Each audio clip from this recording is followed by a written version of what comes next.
ಕೊನೆಗೊಂದು ಸಿಹಿ ಸುದ್ದಿ. ತಿರುಮಲ ಹೋಂಡಾ ಶೋರೂಮ್ ನಿಂದ ವಾಹನಗಳಿಗೆ 5,000 ರೂಪಾಯಿವರೆಗೆ ಉಚಿತ ಪೆಟ್ರೋಲ್ ಪಡೆಯುವ ಸದಾವಕಾಶ. ಮಾರ್ಚ್ 31ರವರೆಗೆ ಮಾತ್ರ ಈ ಆಫರ್ ಲಭ್ಯ. ಕೇವಲ ₹99ಗಳಲ್ಲಿ ಆರಂಭದ ಅತ್ಯಾಧುನಿಕ ಟ್ರೆಂಡಿಂಗ್ ವಸ್ತುಗಳನ್ನು ಕೊಡುವ ದಿ ಚೆನ್ನೈ ಶಾಪಿಂಗ್ ಮಾಲ್ ಈಗ ನಮ್ಮ ರಾಯಚೂರು ಮಹಾನಗರದಲ್ಲಿ. ಮಾರ್ಚ್ 8ರಂದು ಪ್ರಮುಖ ಸಿನಿ ತಾರೆಗಳು ಕೀರ್ತಿ ಸುರೇಶ್ ಮತ್ತು ನಿಶ್ವಿಕಾ ನಾಯ್ಡು ಅವರ ಹಸ್ತಗಳಿಂದ ಅದ್ದೂರಿ ಆರಂಭ. ತೆಲಂಗಾಣ, ಆಂಧ್ರಪ್ರದೇಶ, ಮಹಾರಾಷ್ಟ್ರಗಳಲ್ಲಿ ನಂಬರ್ 1 ಫ್ಯಾಷನ್ ಮಾಲ್ ಈಗ ನಮ್ಮ ರಾಯಚೂರು ಮಹಾನಗರದಲ್ಲಿ. ತಪ್ಪದೇ ಸಂದರ್ಶಿಸಿ the Chennai shopping mall, station road, public gardens ಎದುರೇ, ರಾಯಚೂರು. ನಮಸ್ಕಾರ, ಮೆಗಾ ವಾರ್ತೆಗಳಿಗೆ ಸ್ವಾಗತ. ಮೊದಲಿಗೆ ಹೆಡ್ಲೈನ್ಸ್. ಜೀತ ಪದ್ಧತಿ ನಿರ್ಮೂಲನೆಗೆ ಎಲ್ಲಾ ಹಂತದ ಅಧಿಕಾರಿಗಳ ಜನರ ಸಹಕಾರ ಅಗತ್ಯ. ನ್ಯಾಯಾಧೀಶ ಸಾತ್ವಿಕ್.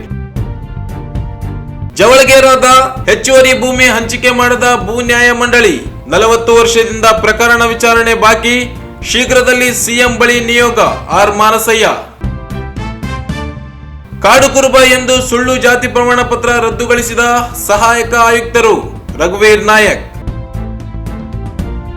ಸದರ್ ಬಜಾರ್ ಠಾಣೆಯಲ್ಲಿ ಶಾಂತಿ ಸಭೆ.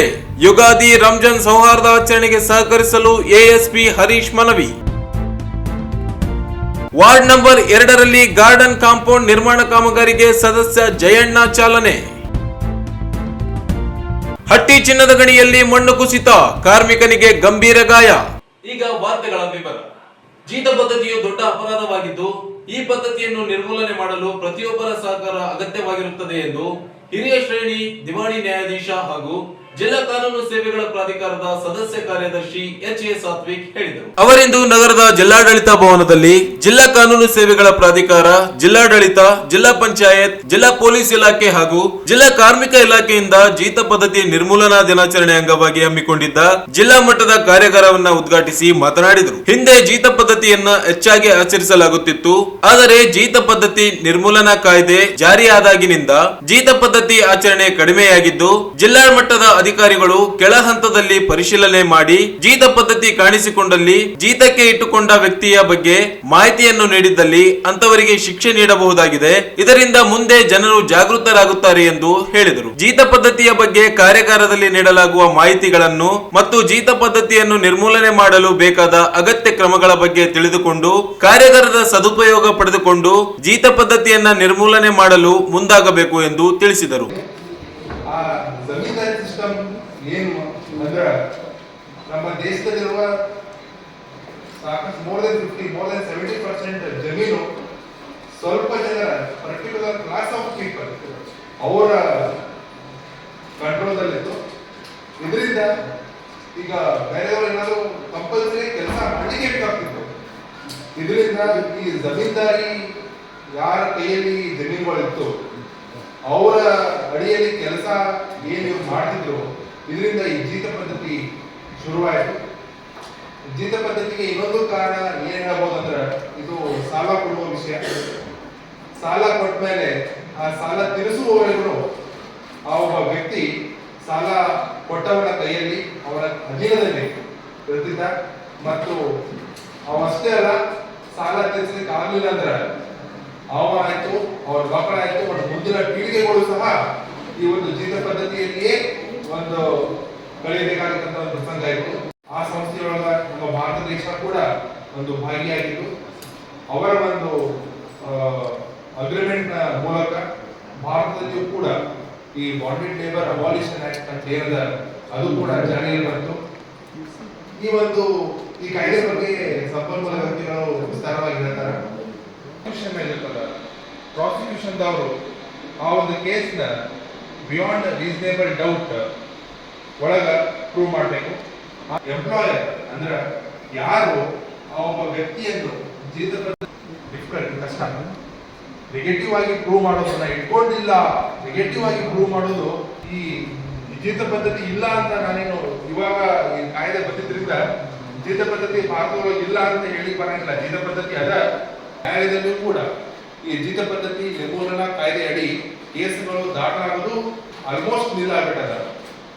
ಅದಕ್ಕೆ ನಾನು ಹೇಳಲಿಕ್ಕೆ ಇಷ್ಟಪಡ್ತೀನಿ ಅಂದ್ರೆ, ನೀವು ಅಧಿಕಾರಿಗಳಿದ್ದೀರಿ, ನಿಮ್ಗ ಈ ಗ್ರೌಂಡ್ ಲೆವೆಲ್ನಾಗ ಏನ್ ನಡೀತದ ಎಲ್ಲ ಗೊತ್ತಿರ್ತದ.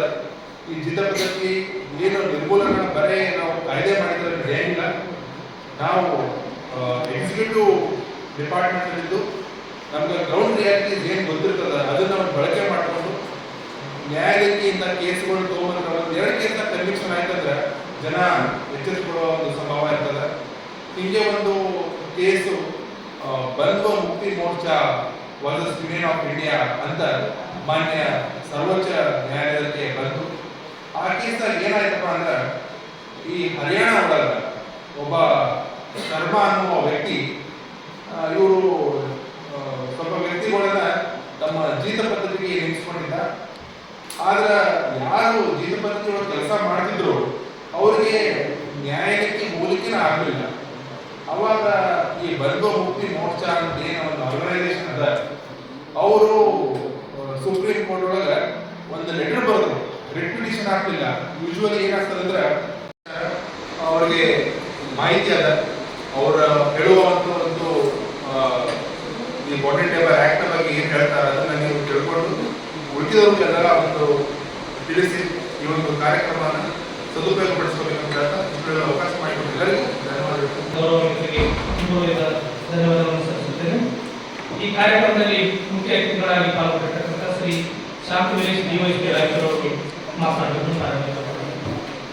ಕಾರ್ಯಕ್ರಮದಲ್ಲಿ ಅಪರ ಜಿಲ್ಲಾಧಿಕಾರಿ ಶಿವಾನಂದ್ ಭಜಂತ್ರಿ, ಜಿಲ್ಲಾ ಪಂಚಾಯತ್ ಉಪ ಕಾರ್ಯದರ್ಶಿ ಶಶಿಕಾಂತ್ ಶಿವಪುರೆ, ಡಿವೈಎಸ್ಪಿ ಶಾಂತವೀರ್, ಜಿಲ್ಲಾ ಕಾರ್ಮಿಕ ಅಧಿಕಾರಿ ಆರತಿ, ಬಾಲ ಕಾರ್ಮಿಕ ಯೋಜನೆಯ ಯೋಜನಾ ನಿರ್ದೇಶಕ ಮಂಜುನಾಥ್ ರೆಡ್ಡಿ, ಸಂಪನ್ಮೂಲ ವ್ಯಕ್ತಿ ಶಿವಕುಮಾರ್ ಮ್ಯಾಗಳಮನಿ ಸೇರಿದಂತೆ ವಿವಿಧ ಇಲಾಖೆಯ ಜಿಲ್ಲಾ ಮಟ್ಟದ ಅಧಿಕಾರಿಗಳು ಉಪಸ್ಥಿತರಿದ್ದರು. ಉಳುವವನೇ ಭೂಮಿಯ ಒಡೆಯ, ಭೂ ಸುಧಾರಣಾ ಕಾಯ್ದೆ ಜಾರಿ ಮಾಡಿದ್ದೇ ಕಾಂಗ್ರೆಸ್ ಎಂದು ಹೇಳುವ ನಾಯಕರುಗಳು ಕಳೆದ 45 ವರ್ಷಗಳಿಂದ ಜವಳಗೇರದ ಹೆಚ್ಚುವರಿ ಭೂಮಿಯನ್ನು ಹಂಚಿಕೆ ಮಾಡಲು ಭೂ ನ್ಯಾಯ ಮಂಡಳಿ ಮುಂದಾಗದಿರುವುದು ಕಳವಳಕಾರಿಯಾಗಿದೆ.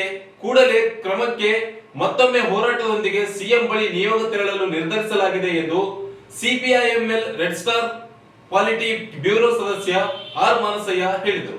ಅವರಿಂದು ಮಾಧ್ಯಮಗೋಷ್ಠಿ ಉದ್ದೇಶಿಸಿ ಮಾತನಾಡಿ, ಜವಳಗೇರದ ಸಿದ್ದಲಿಂಗಮ್ಮ ಗಂಡ ವೆಂಕಟರಾವ್ ಅವರಿಗೆ ಸೇರಿದ 1064 ಎಕರೆ ಭೂಮಿ ಹೆಚ್ಚುವರಿಯಂತೆ 1981ರಲ್ಲಿಯೇ ಘೋಷಿಸಲಾಗಿದೆ. ಸಿದ್ದಲಿಂಗಮ್ಮ ಅವರಿಗೆ ಮಕ್ಕಳೇ ಇಲ್ಲ, ವಾರಸುದಾರರು ಅಲ್ಲದೆ ಇದ್ದರು. ರುದ್ರಭೂಪಾಲ್ ನಾಡಗೌಡ, ವೆಂಕಟರಾವ್ ನಾಡಗೌಡ ಹಾಗೂ ರಾಜಶೇಖರ್ ನಾಡಗೌಡ ಅವರು ಅಕ್ರಮವಾಗಿ ತಮ್ಮ ಮಕ್ಕಳ ಹೆಸರಿನಲ್ಲಿ ಆಸ್ತಿ ವರ್ಗಾವಣೆ ಮಾಡಿಸಿದ್ದಾರೆ ಎಂದರು. ಹೆಚ್ಚುವರಿ ಭೂಮಿಯನ್ನು ಹಂಚಿಕೆ ಮಾಡಲು ಒತ್ತಾಯಿಸಿ ಅನೇಕ ಹಂತದ ಹೋರಾಟ ನಡೆಸಿದರು. ಕಂದಾಯ ಇಲಾಖೆ ಮಾತ್ರ ಯಾವ ಕ್ರಮಕ್ಕೂ ಮುಂದಾಗಲೇ ಇಲ್ಲ.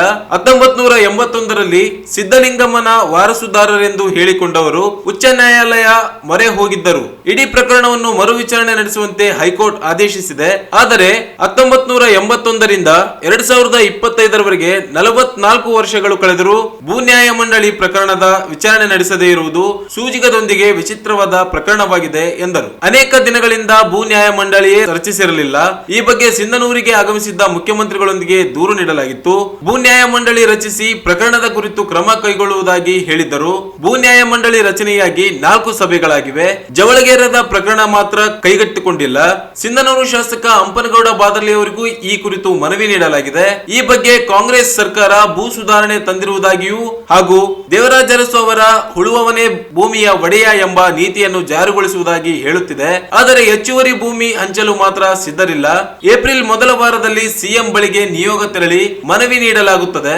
ಸ್ಪಂದಿಸದೆ ಹೋದಲ್ಲಿ ಮತ್ತೊಂದು ಭೂ ಹೋರಾಟಕ್ಕೆ ಮುಂದಾಗುವುದಾಗಿ ಹೇಳಿದರು. 6 ತಿಂಗಳ ಕಾಲ ಭೂಮಿ ಹಂಚಿಕೆ ಆಗ್ರಹಿಸಿ ಹೋರಾಟ ನಡೆಸಲಾಗುತ್ತು. ಜಿಲ್ಲಾಧಿಕಾರಿಗಳು ಹಾಗೂ ಕಂದಾಯ ಇಲಾಖೆ ಅಧಿಕಾರಿಗಳು ಭೂ ನ್ಯಾಯ ಮಂಡಳಿ ರಚಿಸಿ ಪ್ರಕರಣ ಇತ್ಯರ್ಥಗೊಳಿಸುವುದಾಗಿ ಭರವಸೆ ನೀಡಿದ್ದರಿಂದ ಅನಿರ್ದಿಷ್ಟ ಧರಣಿ ಹಿಂಪಡೆಯಲಾಗಿತ್ತು. ಆದರೆ ಇದೀಗ ಭೂ ನ್ಯಾಯ ಮಂಡಳಿ ರಚನೆಯಾಗಿದ್ದು ಹೆಚ್ಚುವರಿ ಭೂಮಿ ಸಂಬಂಧವೇ ಇಲ್ಲದವರ ಕೈವಶದಲ್ಲಿದ್ದು ತೆರವುಗೊಳಿಸಿ ಭೂ ರೈತರಿಗೆ ಹಂಚಿಕೆ ಮಾಡಬೇಕು. ಅಗತ್ಯ ಬಿದ್ದಲ್ಲಿ ಸರ್ಕಾರಿ ಕಚೇರಿಗಳ ನಿರ್ಮಾಣಕ್ಕೂ ಬಳಸಿಕೊಳ್ಳಬೇಕೆಂದು ಆಗ್ರಹಿಸಿದರು. ಇಂಥ ಪ್ರಕರಣ ಭೂ ಸುಧಾರಣೆಯಲ್ಲಿ ಇದರಷ್ಟು ವಿಚಿತ್ರವಾದಂಥ, ಇದರಷ್ಟು ತಿರುಚಲ್ಪಟ್ಟಂಥ, ಇದರಷ್ಟು ಮೂಲಿ ಗುಂಪಾದಂಥ ಪ್ರಕರಣ ರಾಜ್ಯದಲ್ಲಿ ಮತ್ತೊಂದು ಇರ್ಲಿಕ್ಕಿಲ್ಲ ಅನ್ನೋದು ನಮ್ಮ. ಯಾಕಂದ್ರೆ ಭೂಮಿ ಪ್ರಮಾಣ 1064 ಇದೆ. ಇದು A class land. A class ಅಂದ್ರೆ ಜವಳಗೇರ, ಶಿವ ಜವಳಗೇರ, ಸುಲ್ತಾನ್ಪುರ್, ಬಿಬ್ಬಲಗೇಡ, ಕೊಂಗನಾಯಕನಹಟ್ಟಿ, ಇದು ಅಲ್ಲಿ ಸುತ್ತಮುತ್ತಲ ಗ್ರಾಮ. ಜವಳಗೇರ ಸುತ್ತಮುತ್ತಲ ವ್ಯಾಪ್ತಿಯಲ್ಲಿ ಬರ್ತಕ್ಕಂಥ ಎ ಕ್ಲಾಸ್ ಲ್ಯಾಂಡ್, ನೀರಾವರಿ ಭೂಮಿ, ನೆಲಗದ್ದೆ ಭೂಮಿ ಲ್ಯಾಂಡ್ 1064. ಇದು ಎಲ್ಲಿ ತನಕ ಹೋಗಿದ್ದಾರೆ? ಜಿಲ್ಲಾ ಉಸ್ತುವಾರಿ ಸಚಿವರಿದ್ದು ಶಾಸಕರಾದ ಮನೆ ಅಂಬರು ನೋಡಿದ್ರು ಇದ್ರ ಬಗ್ಗೆ ಬಹಳಷ್ಟು ಮಾತಾಡಿದ್ರು. ಅಷ್ಟೇ ಅಲ್ಲ, ಸಿಂಧನೂರಿಗೆ ಮುಖ್ಯಮಂತ್ರಿಗಳು ಬಂದಾಗ ರೈತ ಸಂಘದವರು ಹೋರಾಟ ಮಾಡೋರಲ್ಲಿ ಹೋಗಿ ಮುಖ್ಯಮಂತ್ರಿಗಳು ಕಂಡು ಸರ್ ಗಂಭೀರ ಪ್ರಕರಣ ಇದೆ, ಇದ್ರ ಮೇಲೆ ಒಂದು ವಿಶೇಷ ತನಿಖೆಯನ್ನು ಮಾಡಿಸಿ ಅವರು ಅದೇ ಉತ್ತರ ಹೇಳಿದ್ರು. ಇಂಥ ಪ್ರಕರಣದಲ್ಲಿ ಭೂ ನ್ಯಾಯಮಂಡಳಿ ಹೊರತುಪಡಿಸಿದರೆ ಯಾರಿಗೆ ಅಧಿಕಾರ ಇಲ್ಲ. ಇನ್ನು ಸ್ವಲ್ಪ ದಿನದಲ್ಲಿ ಭೂ ನ್ಯಾಯಮಂಡಳಿ ನುಡಿದಾಟ ಕೊಡ್ತೀವಿ, ಇದನ್ನ ಎನ್ಕ್ವೈರಿ ಮಾಡ್ತೀವಿ. ಈಗ ಏನಾಗಿತ್ತು ಅಂದ್ರೆ 6 ತಿಂಗಳಾಯಿತು ಭೂ ನ್ಯಾಯಮಂಡಳಿ ರಚನೆ. ಭೂ ನ್ಯಾಯಮಂಡಳಿ ರಚನೆ ಆಗ್ತಿದ್ದಂಗೆ ನಾವು ಭೂ ನ್ಯಾಯಮಂಡಳಿ ಅಧ್ಯಕ್ಷರಿಗೆ ಕಂಡು ಸೆಕ್ರೆಟರಿಗೆ ಕಂಡು ಮಾತಾಡಿ ಲೆಕ್ಕ ಕೊಡ್ತೀವಿ, ಇದು ಪ್ರಕರಣ ಕೈಗೆತ್ತಿದೆ. ಈ ಸಂದರ್ಭದಲ್ಲಿ ಜಿ ಅಮರೇಶ್, ಎಂ ಗಂಗಾಧರ್, ಆದೇಶ್ ಕುಮಾರ್, ಸಂತೋಷ್ ಹಿರೇದಿನ್ನಿ ಸೇರಿದಂತೆ ಇತರರು ಉಪಸ್ಥಿತರಿದ್ದರು. ಕಾಡುಕುರುಬ ಎಂದು ನಕಲಿ ಎಸ್ಟಿ ಜಾತಿ ಪ್ರಮಾಣ ಪತ್ರ ಪಡೆದಿದ್ದ ಕೆ ಸತ್ಯನಾರಾಯಣ್ ಇವರ ಪುತ್ರ ಮತ್ತು ಪುತ್ರಿಯರ ಜಾತಿ ಪ್ರಮಾಣ ಪತ್ರವನ್ನು ಸಹಾಯಕ ಆಯುಕ್ತರು ರದ್ದುಗೊಳಿಸಿ ಆದೇಶಿಸಿದ್ದಾರೆ ಎಂದು ಪ್ರದೇಶ ವಾಲ್ಮೀಕಿ ನಾಯಕ ಸಂಘದ ವಿಭಾಗೀಯ ಕಾರ್ಯದರ್ಶಿ ಎನ್ ರಘುವೀರ್ ನಾಯಕ್ ಹೇಳಿದರು. ಅವರಿಂದು ಮಾಧ್ಯಮಗೋಷ್ಠಿ ಉದ್ದೇಶಿಸಿ ಮಾತನಾಡಿ, ಕೆ ಸತ್ಯನಾರಾಯಣ್ ಎಂಬುವವರು ಅವರ ಪುತ್ರಿ ಸಾಕ್ಷಿ ಮತ್ತು ಪುತ್ರ ಸಂಜಯ್ ಹೆಸರಿನಲ್ಲಿ ಕಾಡುಕುರುಬ ಜಾತಿ ಪ್ರಮಾಣ ಪತ್ರ ಪಡೆದಿರುವ ಕುರಿತು ದೂರು ದಾಖಲಿಸಲಾಗಿತ್ತು.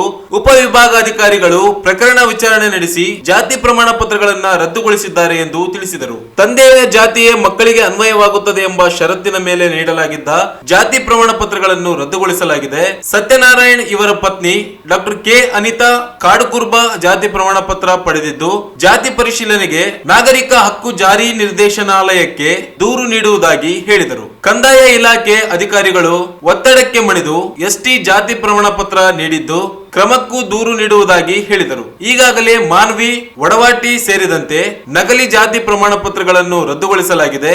ಕಾಡುಕುರುಬ, ಗೊಂಡಕುರುಬ ಎಂದು ಜಾತಿ ಪ್ರಮಾಣ ಪತ್ರ ಪಡೆದು ಮೀಸಲಾತಿ ವಂಚಿಸುತ್ತಿರುವ ಕುರಿತು ಸಮಾಜ ನಿರಂತರವಾಗಿ ಹೋರಾಟ ಮಾಡುತ್ತಲೇ ಬಂದಿದೆ ಎಂದು ತಿಳಿಸಿದರು. ಸಾಕಷ್ಟು ವಾದ ವಿವಾದಗಳು, ಆಮೇಲೆ ಅವರಲ್ಲಿ ಲಬ್ಧ ದಾಖಲೆಗಳು ಅವರ ವಕೀಲರ ಮುಖಾಂತರ ಸಬ್ಮಿಟ್ ಮಾಡಿದ್ರು. ನಾನು ಸಹ ಖುದ್ದಾಗಿ ಆ ಒಂದು ನ್ಯಾಯಾಲಯಕ್ಕೆ ಹಿಯರಿಂಗ್ಗಳಿಗೆ ಅಟೆಂಡ್ ಆಗಿದ್ದೆ. ಸುಮಾರು 5 ತಿಂಗಳ ಕಾಲ ಡಿಸೆಂಬರ್ 10ನೇ ತಾರೀಕು ಕೊನೆಯ ಹಿಯರಿಂಗ್ ಮುಗಿದಿತ್ತು. ಈಗ ಅದರದ್ದು ಆರ್ಡರ್ ಆಗಿ ಬಂದಿದೆ. ಪ್ರಮಾಣ ಪತ್ರ ರದ್ದಾಗಿದೆ. ರದ್ದಾಗಿರ್ತಕ್ಕಂಥ ಕಾಪಿಯನ್ನು ಸಹ ನಾನು ನಿಮಗೆ ಲಗತ್ತಿಸಿದ್ದೀನಿ. ಅವರ ಪರವಾಗಿ ನ್ಯಾಯವಾದಿಗಳು ಚನ್ನಬಸವರು ಬಂದಿದ್ದರು. ಸಾಕಷ್ಟು ವಾದ ವಿವಾದಗಳಾದಾಗ ತಂದೆಯ ಜಾತಿಯೇ ಮಕ್ಕಳಿಗೆ ಬರ್ತದೆ ಅನ್ನೋದು ದಾಖಲೆಗಳನ್ನು ಕೊಟ್ಟು, ಆಮೇಲೆ ರಾಯಚೂರು ತಹಸೀಲ್ದಾರ್ ಕಚೇರಿಯಿಂದ ಆಗಿರ್ತಕ್ಕಂಥ ಎಡವಟ್ಟು, ಅವರು ಮಾಡಿರ್ತಕ್ಕಂಥ ತಪ್ಪನ್ನು ಸಹ ನಾವು ಅಲ್ಲಿ ನ್ಯಾಯಾಲಯದಲ್ಲಿ ತೋರಿಸ್ಕೊಟ್ಟಾಗ ಅವರು ಸಹ ಒಪ್ಕೊಂಡ್ರು. ಇಲ್ಲ, ನಮಗೆ ಸತ್ಯವನ್ನು ಮರೆಮಾಚಿ ನಮ್ಮಿಂದ ತಗೊಂಡಿದ್ದಾರೆ ಅಂತ ಅವರು ಸಹ ಲಿಖಿತ ರೂಪದಲ್ಲಿ ತಮ್ಮ ಹೇಳಿಕೆಯನ್ನು ದಾಖಲಿಸಿ ಹೋಗಿದ್ದಾರೆ ಕಂದಾಯ ಇಲಾಖೆ ಅಧಿಕಾರಿಗಳು. ಹಾಗಾಗಿ ಸಾಕಷ್ಟು ವಾದ ವಿವಾದಗಳು, ದಾಖಲೆಗಳ ಪರಿಶೀಲನೆ ನಂತರ ಈ ಪ್ರಮಾಣ ಪತ್ರ ಈಗ ರದ್ದಾಗಿದೆ. ರದ್ದಾದ ನಂತರ ನಾವು ಈಗ ಶಾಲೆಯ ಮುಖ್ಯೋಪಾಧ್ಯಾಯರುಗಳಿಗೆ ಇವತ್ತು ಪತ್ರವನ್ನು ಬರೀಬೇಕು. ನಿನ್ನೆ ನನಗಿದು ಆದೇಶವನ್ನು ನಿನ್ನೆ ಕೊಟ್ಟಿದ್ದಾರೆ. ಈ ಸಂದರ್ಭದಲ್ಲಿ ಮಲ್ಲಿಕಾರ್ಜುನ್ ನಾಯಕ್, ರಾಮು ನಾಯಕ್, ರಮೇಶ್ ನಾಯಕ್, ರಾಮಕೃಷ್ಣ ನಾಯಕ್ ಸೇರಿದಂತೆ ಇತರರಿದ್ದರು. ಈಗ ಜಾಹೀರಾತು. ಬಂದಾಯಿತು ಮನ ಮೆಚ್ಚಾಯಿತು ಚೆನ್ನೈ ಶಾಪಿಂಗ್ ಮಾಲ್. ಟ್ರೆಡಿಷನ್ಗೆ ಲೇಟೆಸ್ಟ್ ಫ್ಯಾಷನ್ಗೆ ಚೆನ್ನೈ ಶಾಪಿಂಗ್ ಮಾಲ್. ಯಾವ ಟ್ರೆಂಡು ಬೇಕು ಆ ಟ್ರೆಂಡು, ಮದುವೆ ಶಾಪಿಂಗ್ಗೆ ನಂಬರ್ 1 ನಮ್ಮ ಚೆನ್ನೈ ಶಾಪಿಂಗ್ ಮಾಲ್. ನಮ್ಮ Chennai shopping mall. Chennai shopping mall. ನಮ್ಮ ಚೆನ್ನೈ ಶಾಪಿಂಗ್ ಮಾಲ್. ಕೇವಲ ₹99ಗಳಲ್ಲಿ ಆರಂಭದ ಅತ್ಯಾಧುನಿಕ ಟ್ರೆಂಡಿಂಗ್ ವಸ್ತ್ರಗಳನ್ನು ಕೊಡುವ ದಿ ಚೆನ್ನೈ ಶಾಪಿಂಗ್ ಮಾಲ್ ಈಗ ನಮ್ಮ ರಾಯಚೂರು ಮಹಾನಗರದಲ್ಲಿ. ಮಾರ್ಚ್ 8ರಂದು ಪ್ರಮುಖ ಸಿನಿ ತಾರೆಗಳು ಕೀರ್ತಿ ಸುರೇಶ್ ಮತ್ತು ನಿಶ್ವಿಕಾ ನಾಯ್ಡು ಅವರ ಹಸ್ತಗಳಿಂದ ಅದ್ದೂರಿ ಆರಂಭ. ತೆಲಂಗಾಣ, ಆಂಧ್ರಪ್ರದೇಶ, ಮಹಾರಾಷ್ಟ್ರಗಳಲ್ಲಿ ನಂಬರ್ 1 ಫ್ಯಾಷನ್ ಮಾಲ್ ಈಗ ನಮ್ಮ ರಾಯಚೂರು ಮಹಾನಗರದಲ್ಲಿ. ತಪ್ಪದೇ ಸಂದರ್ಶಿಸಿ the Chennai shopping mall, station road, public gardens ಎದುರೇ, ರಾಯಚೂರು.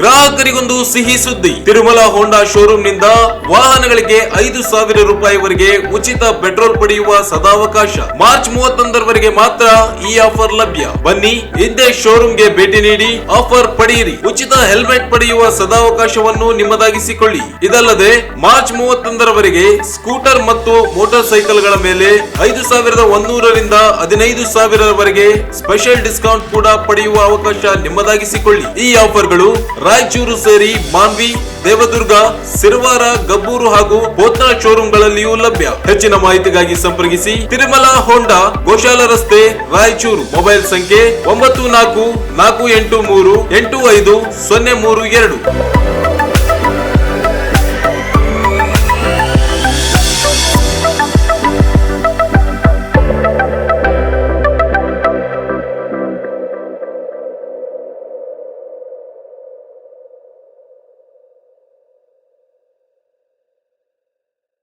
ಜಾಹೀರಾತಿನ ನಂತರ ಪುನಃ ಮೆಗಾ ವಾರ್ತೆಗಳಿಗೆ ಸ್ವಾಗತ. ಯುಗಾದಿ ಮತ್ತು ರಂಜಾನ್ ಹಬ್ಬಗಳನ್ನು ಶಾಂತಿ ಸೌಹಾರ್ದತೆಯಿಂದ ಆಚರಿಸಬೇಕು.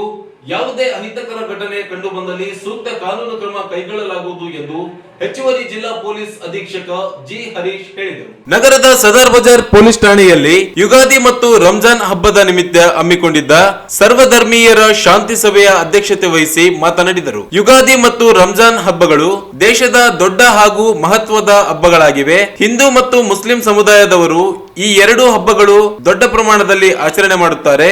ಸಮಾಜದಲ್ಲಿ ಸರ್ವರಿಗೂ ಸುಖ, ಶಾಂತಿ, ಆರೋಗ್ಯ, ನೆಮ್ಮದಿಯನ್ನ ಬಯಸುವ ಈ ಹಬ್ಬಗಳನ್ನು ಯಾವುದೇ ಅಹಿತಕರ ಘಟನೆಗಳು ಜರುಗದಂತೆ ಶಾಂತಿ ಸುವ್ಯವಸ್ಥೆಯಿಂದ ಆಚರಣೆ ಮಾಡಬೇಕು ಎಂದು ಮನವಿ ಮಾಡಿದರು. ಈ ಎರಡು ಹಬ್ಬಗಳಿಗೆ ಪೊಲೀಸ್ ಇಲಾಖೆಯಿಂದ ಸೂಕ್ತ ಬಂದೋಬಸ್ತ್ ಒದಗಿಸಿಕೊಡಲಾಗುತ್ತದೆ. ಏನಾದರೂ ಸಣ್ಣ ಪುಟ್ಟ ಘಟನೆಗಳು ಸಂಭವಿಸಿದ್ದಲ್ಲಿ ಮಾಹಿತಿ ನೀಡಬೇಕೆಂದು ತಿಳಿಸಿದರು. ಎಲ್ಲಾರ್ಗೂ ಒಂದೇ ಕೊಡಿ. ಈಗ 30ಕ್ಕ ಉಗಾದಿ ಬಂದದ, ರಂಜಾನ್ 31ಕ್ಕೆ ಬಂದದ. ಇಬ್ರು ಕೂಡಿನೇ ನಾವು ಹಬ್ಬ ಮಾಡ್ತೀವಿ. ಯಾರ್ಯಾರ ಹಬ್ಬ ಅವ್ರ ಮನೆಗೆ ಮಾಡ್ತಾರ, ಅವ್ರ ರಂಜಾನ್ ಹಬ್ಬ ಅವ್ರ ಮನೆಗೆ ಮಾಡ್ತಾರ, ಅವ್ರು ಈದ್ಗನಾಗ ನಮಾಜ್ ಹೊಡಿತಾರ. ಈ ಎಲ್ಲ ಆಲ್ ಇಂಡಿಯಾ ವರ್ಲ್ಡ್ನಾಗ ನಡೀಬೇಕು ಕಾರ್ಯಕ್ರಮಗಳು. ಈ ಕಾರ್ಯಕ್ರಮಕ್ಕೆ ಈ ಶಾಂತಿ ಸಭೆ ಅಂತ ಒಂದು ಮಾಡಿದ್ದಾರೆ. ಅವ್ರ ಧರ್ಮ ಏನಂದ್ರೆ ನಾವೆಲ್ಲ ಒಂದೇ ಕೂಡಿ ಭಾವನೆಯಿಂದ ಹಬ್ಬ ಮಾಡ್ಬೇಕಂತ ನಮ್ಮಿದು. ಉಗಾದಿ ಹಬ್ಬ ಅಂದರೆ ಹೋಳಿ ಹಬ್ಬ ನಮ್ಮದು ವರ್ಷದ ಲಾಸ್ಟ್ ಹಬ್ಬ. ಉಗಾದಿ ಹಬ್ಬ ನಮಗೆ ಹೊಸ ವರ್ಷದ ಹಬ್ಬ. ನಮ್ಮ ಧರ್ಮಕ್ಕೆ ಹೊಸ ವರ್ಷದ ಹಬ್ಬ ಅಂದರೆ ಉಗಾದಿ. ಉಗಾದಿಲಿಂದಲೇ ನಮಗೆ ಹೊಸ ವರ್ಷ ಚಾಲು ಆಗ್ತಾರೆ. ಜನವರಿ ಅಲ್ಲ, ನಮಗೆ ಆಗೋದು ಉಗಾದಿ ಹಬ್ಬನೇ ನಮಗೆ ಹೊಸ ಹಬ್ಬ. ಇಲ್ಲಿಂದ ಮತ್ತೆ ಉಗಾದಿ ತನಕ ನಮಗೆ ಒಂದು ವರ್ಷ. ಇದೇ ವೇಳೆ ಹಿರಿಯ ಮುಖಂಡರಾದ ಶ್ರೀನಿವಾಸ್ ಪತಂಗೆ, ಅಶೋಕ್ ಜೈನ್, ನಜೀರ್ ಪಂಜಾಬಿ, ರಸೂಲ್ ಸಾಬ್ ಮಾತನಾಡಿದರು. ಹಬ್ಬದ ದಿನಗಳಲ್ಲಿ ಮೂಲಭೂತ ಸೌಕರ್ಯಗಳಾದ ಕುಡಿಯುವ ನೀರಿನ ವ್ಯವಸ್ಥೆ, ವಿದ್ಯುತ್ ಸರಬರಾಜಿನಲ್ಲಿ ವ್ಯತ್ಯಯವಾಗದಂತೆ ಕ್ರಮ ವಹಿಸಬೇಕು ಎಂದು ಮನವಿ ಮಾಡಿದರು. ಚಂದ್ರ ಸಮಿತಿಯನ್ನು ಮಾಡ್ಕೊಂಡಿರ್ತಾರಲ್ಲ, ಅವ್ರೇನು ನಿರ್ಧಾರ ಮಾಡ್ತಾರೆ, 1ನೇ ತಾರೀಕು ಹೋಗ್ಬೋದು ಅಂತ ಹೇಳ್ಬಿಟ್ಟು ಅದು ಓನ್ಲಿ 1% ಚಾನ್ಸ್ ಅಷ್ಟೇ. 99% 31ನೇ ತಾರೀಕು ಆಗುತ್ತೆ. ಯುಗಾದಿ ಹಬ್ಬದ ಬಂದು 29ನೇ ತಾರೀಕು ಅಮಾವಾಸ್ಯೆ ಇದೆ, 30ನೇ ತಾರೀಕು ಪಾರ್ಟಿ ಇದೆ. 2 ದಿವಸ ಹಬ್ಬ ಮುಗಿದೋಗುತ್ತೆ. ನಾನ್ ವೆಜ್ ಹಬ್ಬ ಎಲ್ಲರೂ 31ನೇ ತಾರೀಕು ಎಲ್ಲ ಸರಿ ಸಮವಾಗಿ ಮಾಡ್ತಿರಲ್ಲ. ಎಲ್ಲರೂ ಸಹ ಸಂತೋಷವಾಗಿ ಭಾತೃತ್ವದಿಂದ ಹಬ್ಬವನ್ನು ಮಾಡ್ಕೋಬೇಕು. ನಮ್ಮ DSP ಹೇಳಿದಾಗೆ ಮತ್ತು ನಮ್ಮ ಅಶೋಕ್ ಹೇಳಿದಾಗೆ ಯಾವುದಾದ್ರೂ ಸೋಷಿಯಲ್ ಮೀಡಿಯಾದಲ್ಲಿ ಬಂತು ಅಂದರೆ ಯಾರು ಸಹ ಉದ್ವೇಗ ಪಡೆದಾಗೋದು ಬೇಡ.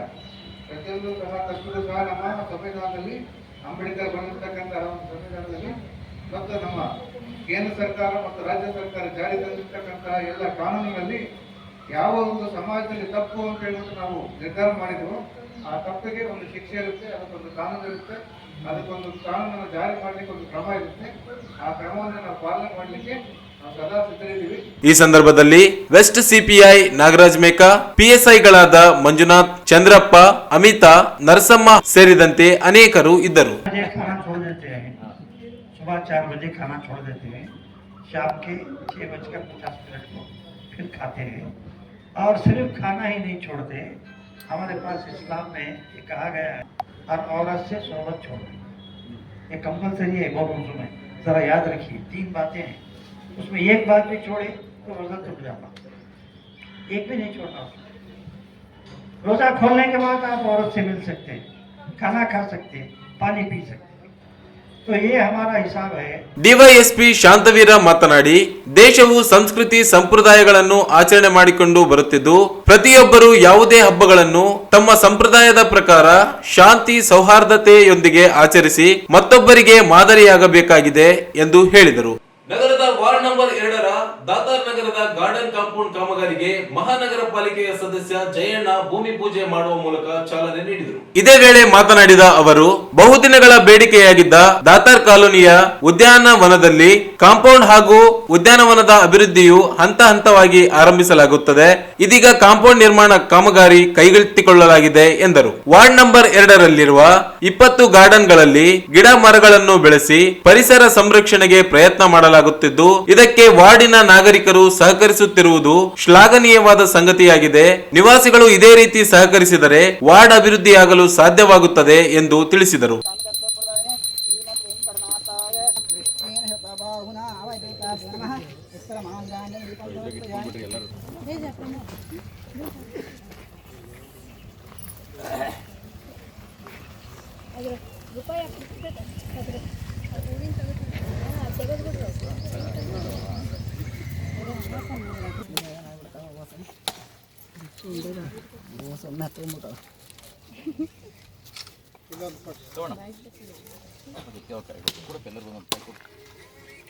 ಇದು ಇವರೇ ಬರ್ರಿ ಬಾಮ ನೀವು ಬಾ ಯಾಕೆ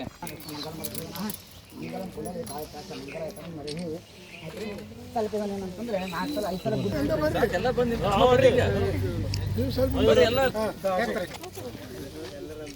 ಎಲ್ಲ ಒಳ್ಳೇದಾಗ್ಲಪ್ಪ.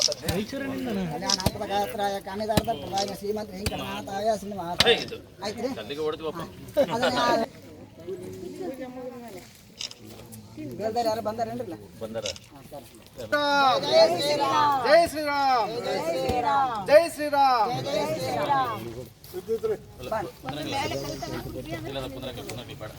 ಬೇಡಿಕೆ ಇಲ್ಲಿ ನಮ್ಮ ದಾತಾರ್ ನಗರ ಆಂಜನೇಯ ಟೆಂಪಲ್ ಹತ್ರ ಈ ಪಾರ್ಕಿಗೆ ಕಾಂಪೌಂಡ್ ಮಾಡಬೇಕಂತೇಳಿ ನಾನು ಇಲ್ಲಿ ಚುನಾವಣಾ ಸಂದರ್ಭದಲ್ಲಿ ಬಂದಾಗ ಮಾತು ಕೊಟ್ಟಿದ್ದೆ.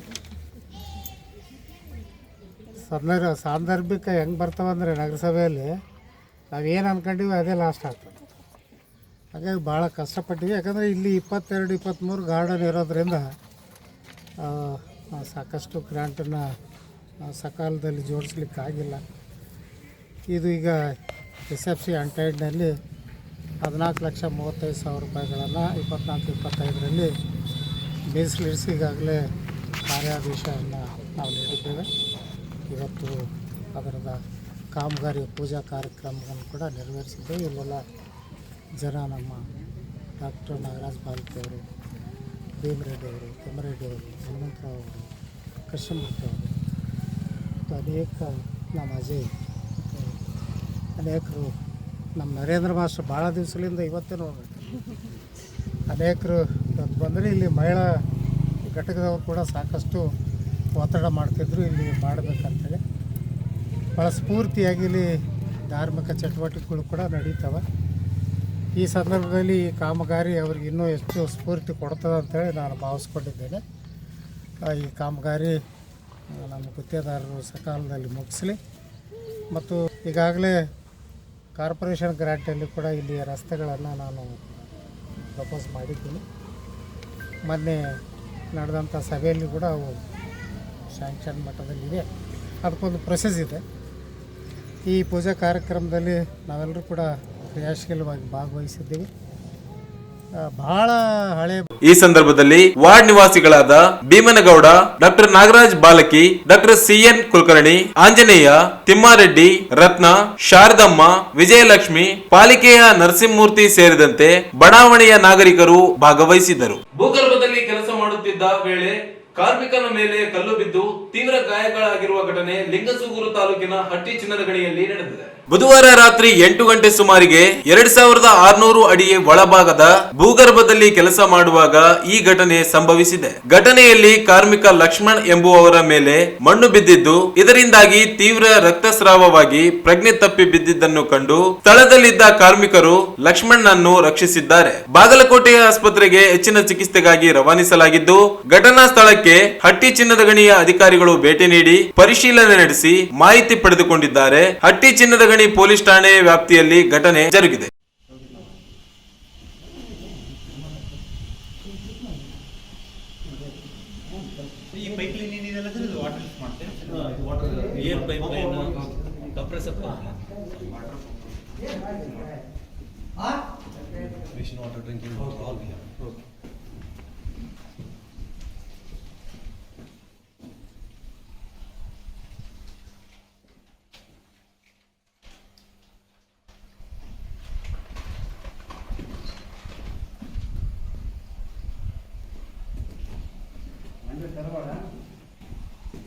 ಬಟ್ ಇಷ್ಟು ಡೆಪ್ತ್ ಬಂದು ಕೂಡ